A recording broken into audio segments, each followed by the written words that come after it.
वर्षों से अपने पति को देखने की आस लगाई रहती थी। आज वह पूरी होने की घड़ी आ गई है। लो, माँ आ गई। जीते रहो मेरे लाल, माँ जगदम्बा तुम्हारी रक्षा करे।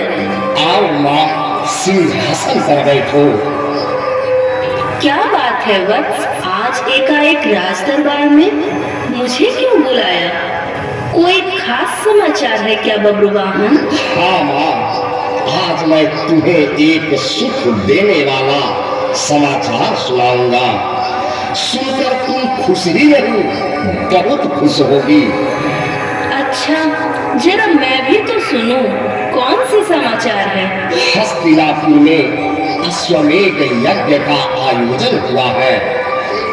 अश्वमेध यज्ञ का घोड़ा विश्व भ्रमण हेतु आज मणिपुर की सीमा में प्रवेश कर चुका है और उस घोड़े के रक्षक स्वयं पिता पार्थ पधारे हैं। और क्या पुत्र? माँ, लेकिन हमने उनके अश्व को पकड़ लिया है, जिससे युद्ध करना अनिवार्य है। अब आप ही बताइए राजमाता, ऐसी स्थिति में अश्व को लौटा दूं या सैन्य सहित युद्ध करूं? अहो भाग्य, कितने वर्षों के बाद आज मैं अपने प्राणनाथ का दर्शन करूंगी। बब्रुवाहन, जाओ मेरे बेटे, पिताजी से क्षमा मांगकर उन्हें आदर सहित जल्द राजप्रसाद में ले आओ। लेकिन माँ, बिना युद्ध किए अश्व को वापस कर देना बुज़दिली नहीं है। बेटा बब्रुवाहन, तुमने अश्व को पकड़कर अच्छा नहीं किया। जा बेटे, उनके अश्व को वापस कर दे और अपनी गलती की क्षमा मांग ले, वो तुम्हें अवश्य क्षमा कर देंगे। मगर मुझे पहचानेंगे कैसे माँ? परिचय तो कभी मुझसे हुआ नहीं। पिता कहने पर वे इनकार कर दे तो उस स्थिति में तब क्या होगा माँ? बोलो माँ। कुछ नहीं होगा बेटा, तुम अपना परिचय मेरे पुत्र होने का दोगे तो अवश्य तुम्हें पुत्र कहकर आलिंगनबद्ध कर लेंगे। जा बेटे, मेरा भी प्रणाम बोल देना।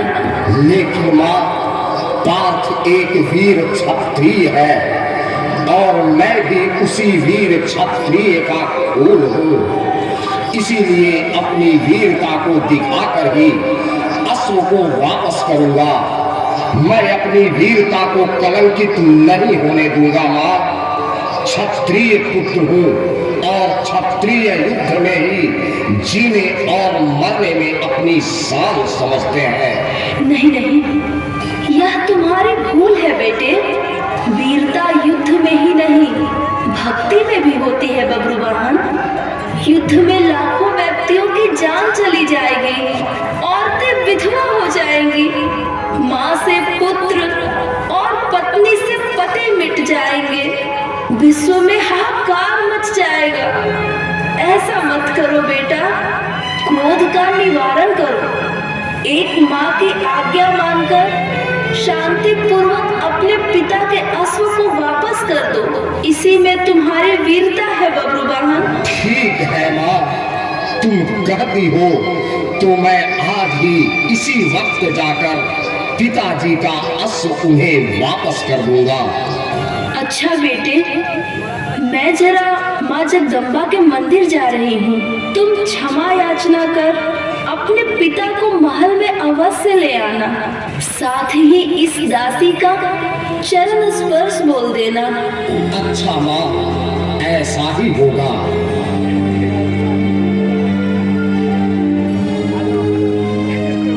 ओफ, मैं क्या करूं समझ में नहीं आता।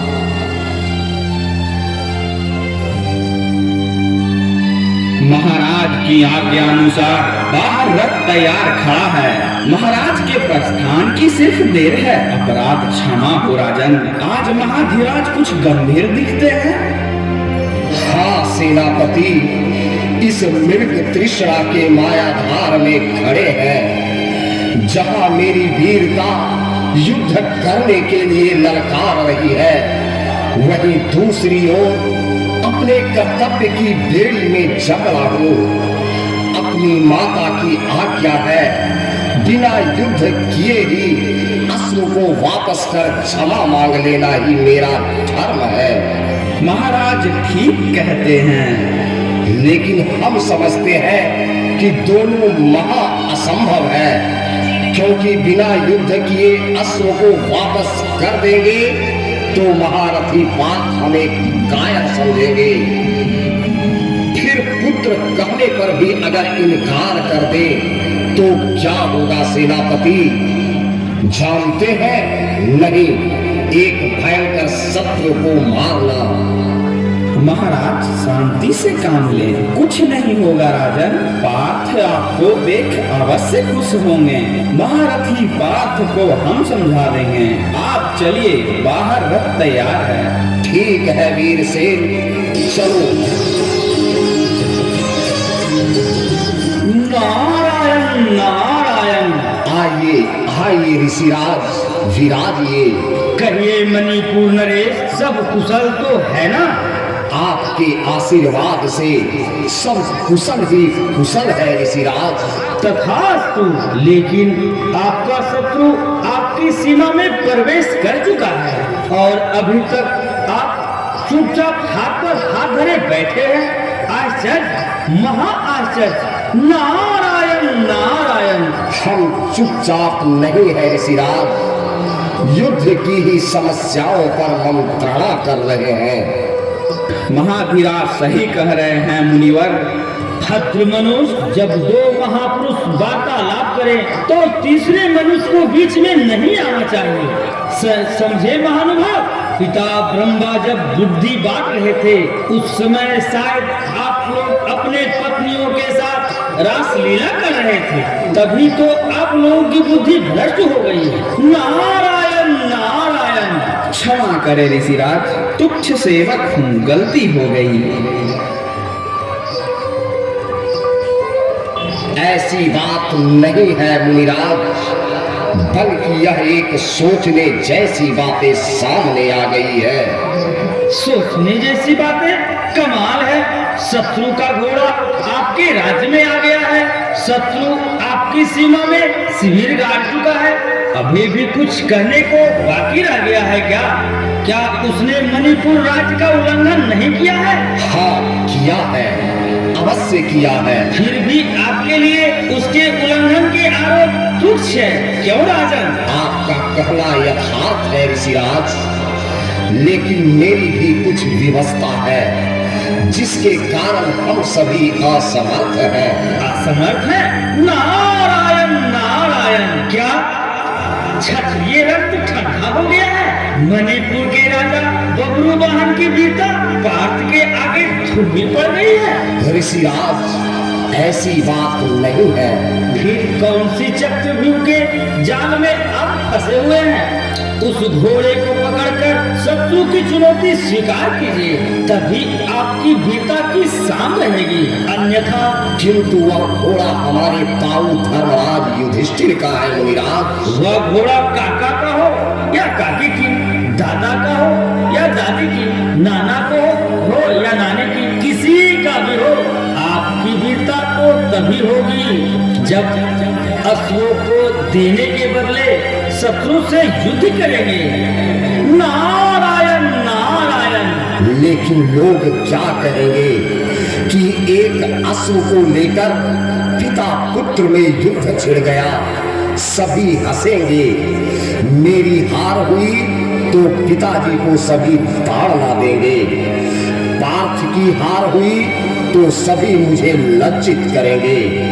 अब आप ही बताइए कि हम ऐसी स्थिति में क्या करें, युद्ध या संधि? संधि?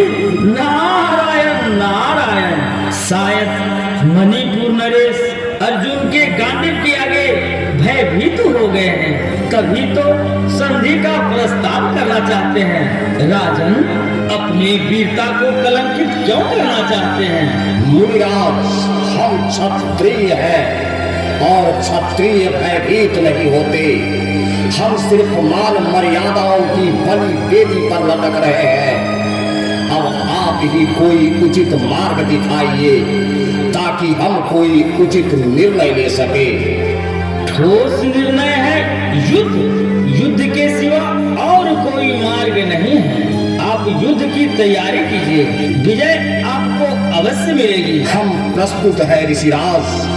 युद्ध में विजय श्री का अभय वरदान दीजिए। चिरंजीवी रहो राजन, हमारा आशीर्वाद है आपको युद्ध में विजय अवश्य प्राप्त होगा। नारायण नारायण। अति सुंदर। हम अभी से ही युद्ध की तैयारी करते हैं। वीर से सैनिकों को युद्ध करने की घोषणा कर दो। जो आज्ञा राजन। राजन, अब हमें प्रस्थान करने की आज्ञा दीजिए। जैसे ऋषिराज की इच्छा। राजन, अपने वचन पर अडिग रहेंगे। विजय आपके कदम चूमेगी। नारायण नारायण। नारद जी, शायद आप भी यहाँ मूर्ख बन गए। वीर से सुन लिया ना नारद जी की आवेश में आने वाली वार्तालाप। वीरसेन, सैनिकों को पांडव शिविर की ओर ले चलने के लिए तैयारी करो।